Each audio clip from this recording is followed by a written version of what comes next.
নমস্কার বন্ধুরা, এই গরমে শরীরের অবস্থা কেমন আছে? সকলের অবস্থা যেন ভালোই থাকে। আর এই গরমের মধ্যে আমার মামার বাড়ি হলো কালী পুজো।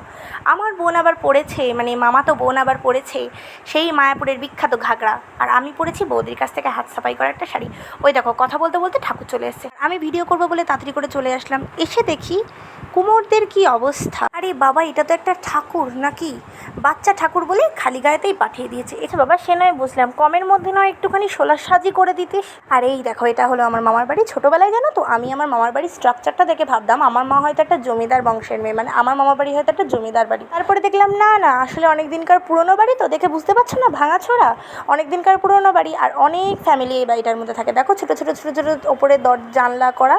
বাইরে থেকে ঠিক যতটা চওড়া, ভিতর থেকেও কিন্তু ততটাই লম্বা। আর ওই যে গাছের পিছনে বাড়িটা, ওই বাড়িটা এখন আমার ছোটো মামা রিসেন্ট কিছুদিন হলো চলে গেছে। আর এই দেখো, যার নামে পুজো, সে ঠাকুরটাকে নামাতে গিয়ে একবার এদিক হামাগুড়ি দিচ্ছে আর একবার ওদিক হামাগুড়ি দিচ্ছে। আরে বাবা, ঠাকুরটা একটা বাচ্চা ঠাকুর, বেচারাটাকে নিয়ে টানাটানি করলে বেচারা ভয় পেয়ে যাবে। সে যাই হোক, সুষ্ঠুভাবে এতক্ষণে ঠাকুরটাকে বেদির ওপর রাখা হলো, এতক্ষণে নিশ্চিন্ত। আর ওইদিকে গিয়ে দেখি বৌদি মামি সবাই ঠাকুরের ফল বানাতে বসে গেছে। আর তোমরা কি ভাবছো আমি বসে আছি? একদমই না। বাড়িতে যতজন গেস্ট এসছে সবার হাতে হাতে গিয়ে শরবত দেওয়া, শরবত তৈরি করা, এই দায়িত্বটা সম্পূর্ণ আমার হাতে ছিল। কারণ কি, যতজনের নেমন্তন্ন ছিল সকলের রান্নাবান্নাই কিন্তু বৌদি, ছোটো মামি এরা নিজের হাতে করেছে। আর এই দেখো আমার মামার বাড়ি কুয়ো, যেটাকে আবার দুই ভাগে ভাগ করা। দেখো, পাঁচিলের ওপারে আর এপারে। ধাক্কা মেরে যদি কাউকে এই কুয়োটার মধ্যে ফেলে দেওয়া হয় না, তাহলে তাকে তুলতে আমাদেরই জীবন বেরিয়েছে। দেখো, এখানে বৌদি আর ছোটো মামি মিলে রান্নাবান্না করছে। ছোটো মামিকে এখন খুঁজে পাওয়া যাচ্ছে না, ছোটো মামি এখন ওই দিকটাতে গিয়েছে।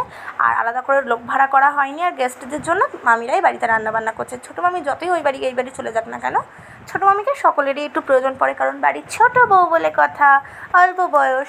আর এই দেখো, দেখতে দেখতে পুজো অলরেডি শেষ, ঠাকুর বরণ করাও শুরু হয়ে গেছে। আর এই দেখো, আমার বোন আবার আসছে আমাকে সিঁদুর মাখাবে বলে। ও মা, কি ভালো কথা, আমার বোনটার কি সুন্দর আমার কথা মনে আছে, আবার দেখছে দুগালে ঠিকঠাক হয়েছে কিনা। যাই বলো না কেন, পুজো আস্তে আস্তে ব্যাপারটাই কিন্তু ভালো। পুজো শুরু হয়ে গেলে না, শেষ হতে বেশি টাইম লাগে না। আর এই দেখো, মামি আবার এখানে ঠাকুর তোলার সঙ্গে সঙ্গে তাড়াতাড়ি করে বেদিটা নড়িয়ে দিল, নাহলে নাকি ঠাকুর এখানেই থাকবে। সে যাই হোক, থাকলে তো ভালোই। আর এই দেখো, আমাদের পুচকি আবার ঠাকুরটাকে বরণ করছে। এক হাতে ধূপ নিয়েছে, এক হাতে জল শঙ্খ নিয়ে শঙ্খ বাজাচ্ছে আর উলু দিচ্ছে। সেটা আমার আর ভিডিও করা হয়নি। তারপরে আমরা ঠাকুর বিসর্জন দেওয়ার জন্য বেরিয়েছিলাম। আর এই দেখো, আমার হলো মামাতো 3 গুণধর দ্বারা, যাদেরকে বিসর্জন দিতে বলা হয়েছে ঠাকুর। আর এরা পারলে ঠাকুরটাকে নিয়ে একদম মাঝ রাস্তায় চলে যায়, এরকম অবস্থা। দেখো, কিছুক্ষণের জন্য ঠাকুর থাকলেও সেই জায়গাটা কতটা ভরে থাকে, পুরো জায়গাটা ফাঁকা ফাঁকা লাগছে। আজকের মতন ভিডিওটা এখানেই শেষ করছি। দেখা হবে আবার কোনো নতুন ভিডিওতে। ততক্ষণের জন্য বাই বাই। সবাই সুস্থ থেকো, ভালো থেকো।